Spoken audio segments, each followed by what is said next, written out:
আপনারা হয়তো ভাবছেন সকাল সকাল আমি আবার কোথায় চলে এলাম। তো আমি আর বাপি এসেছি সাজিরহাট মাছের বাজারে। এখানে পাইকারি হিসেবে মাছ বিক্রি হয়। তো একদম তাজা কই মাছ, শোল মাছ, মানে বড় সাইজের শোল মাছ, আর এখানে লোকাল পুকুরের মাছও বিক্রি হয়। তো এসেছিলাম সেই মাছই দেখতে।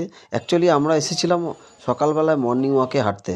আমার আর বাপির মধ্যে একটা প্রতিযোগিতা তৈরি হয়েছিল যে আমরা ছুটির দিনে বা যে কোনো একটা দিন পায়ে হেঁটে মধ্যমগ্রাম অবধি যেতে পারবো কিনা।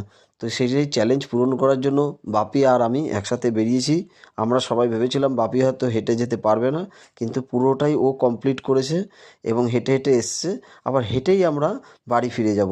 এটাই ছিল আজকের আমাদের দুজনের মধ্যে একটা চ্যালেঞ্জ।